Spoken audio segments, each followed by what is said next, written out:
So today we're going to talk about the controversy about D1 athletes and these drafted athletes from the NFL picking white girlfriends and white wives over their black counterparts. Now, here's one guy's take on TikTok that is going viral. It has 560,000 likes on it, and it's also gone viral on X with millions of views. Here's his reasoning. Why are all these black college athletes that are getting drafted having white women? What's going on? I am going to tell you, as someone that is friends with a lot of D1 football players and D1 basketball players, I'm going to tell you because they have told me. Whoa. Before I get into this, I want to make it clear I'm only into black women. I'm just telling you what they have told me. My man said, bro, how many white women have you seen do the Meg Thee Stallion challenge? And he said, excluding the ones that think they're 2 shades away from being Lotto. I said, probably only 1. He said, okay.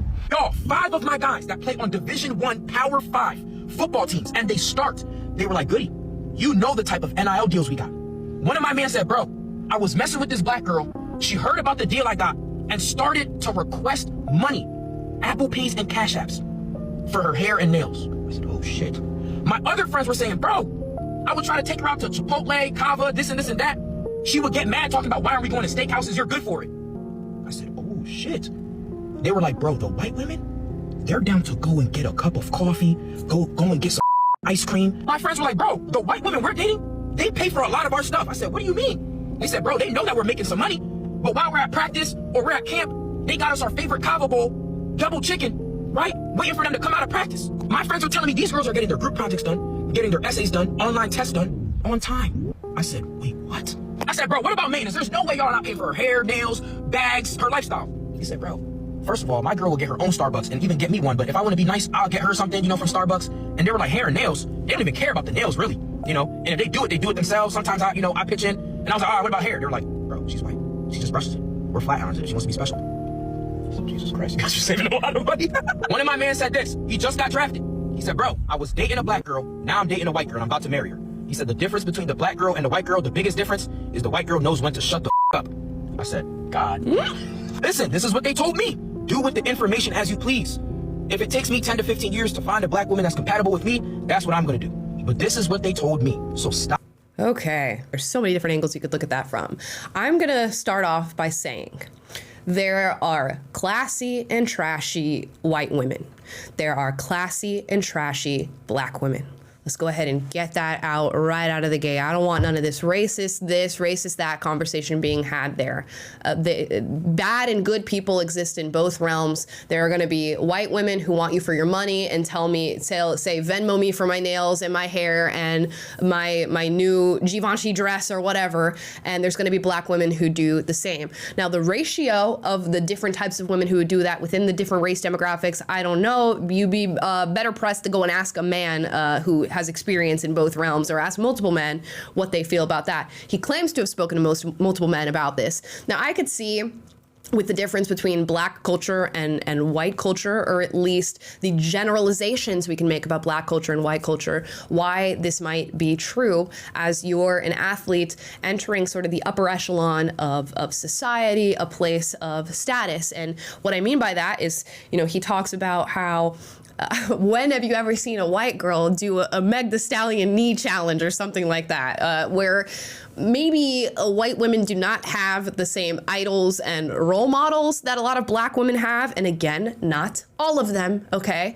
But you don't see a lot of white women trying to emulate Nicki Minaj, Cardi B, Meg Thee Stallion. And if that's the energy that these guys are getting largely from black women, maybe that's why they're gravitating towards white women, if that's even true, when they get drafted. I'd have to see like a breakdown in the numbers of how many black athletes get drafted, what their girlfriends are as far as race, when that happens, what they are, a year later, the year after that, all these different things. We don't even know that this is true. This is just a generalization that people have seemingly noticed and a pattern that they've noticed.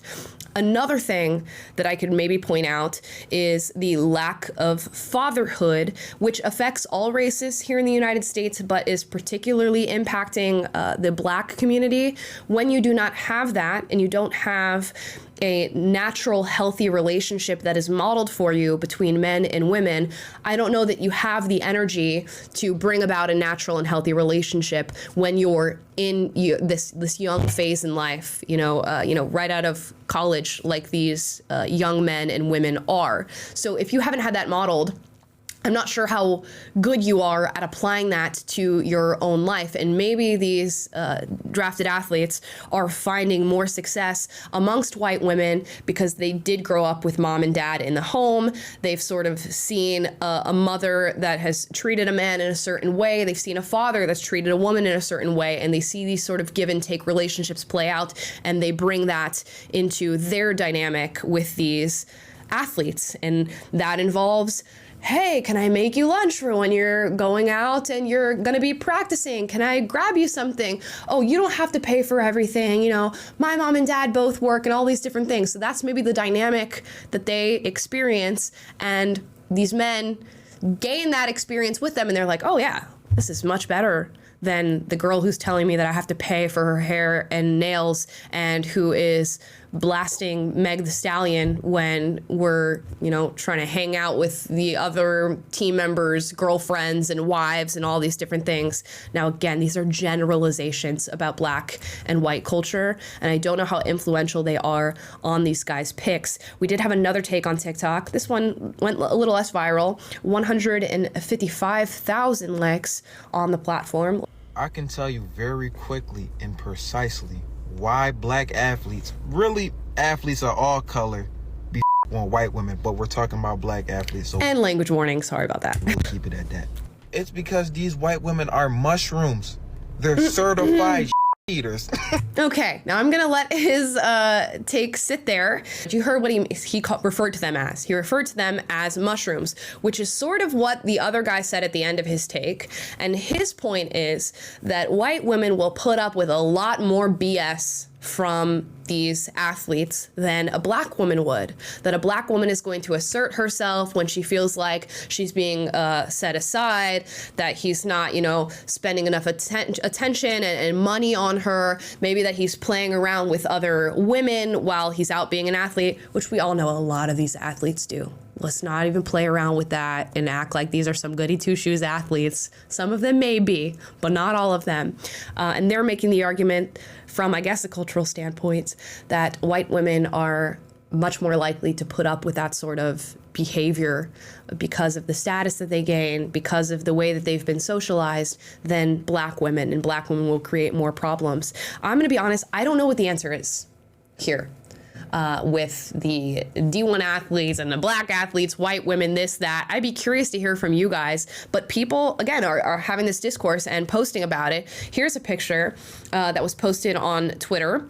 And it says here, this is a damn shame. Black NFL players, wives and girlfriends, that money could be going towards the black community. Nothing wrong with getting a beautiful sister for a wife and girlfriend. I make no apology.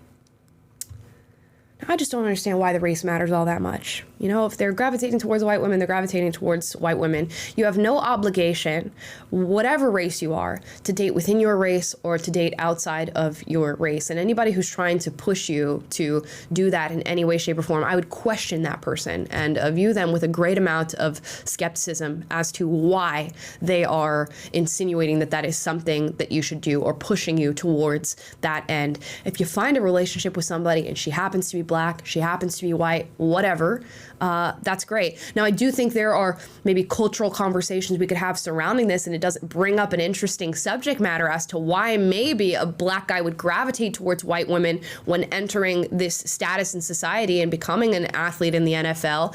But are we all ready to have the conversation? Can we do it without bringing the claws out? Can we actually genuinely reflect on these things and with nuance and have the discussion? I don't know. And you know what? I think there's little pieces of this that are true. In my experience, being a half member of both communities.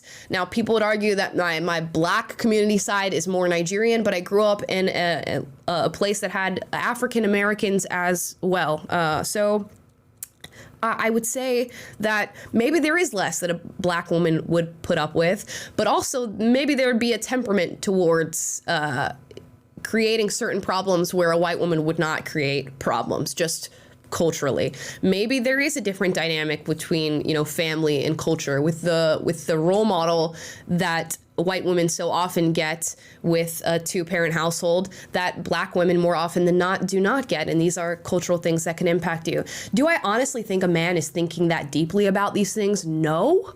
But it could just be subconscious drivers.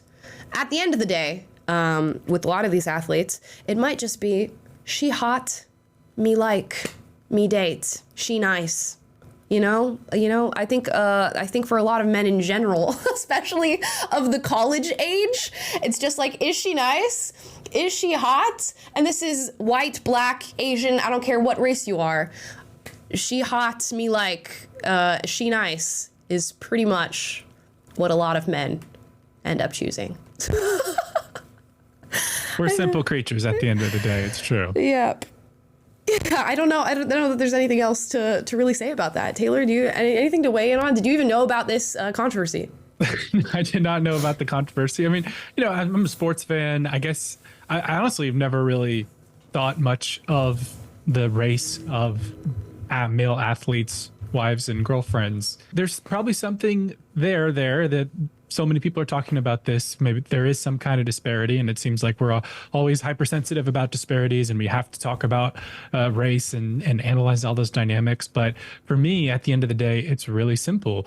Male athletes should not give trash women the time of day, and females should not give trash male athletes the time of day. And if everyone was focused on pursuing wholesome people of high character in relationships, then we could avoid this entire conversation, and we wouldn't have to be worrying about gold digger this or whatever. So that's maybe like a boomer sounding take, but that's pretty much all I have to add. And yeah, it seems all kind of like pointless and avoidable if you just live your life with a little bit more wisdom and less attention to race, I guess. 100%. Like, I don't care at all about the race of who's dating who or what. It doesn't matter. It's good. There's good and bad people, and, you know, hopefully you find the good ones along the way. And if you manage to be attracted to them and build a relationship, even better. Sometimes they're going to be black, sometimes they're going to be white, sometimes they're going to be Hispanic, sometimes they're going to be Asian, you know, so on and so forth. So those are my thoughts on the whole black athletes, white women controversy that is apparently going on every single year when the draft picks go out.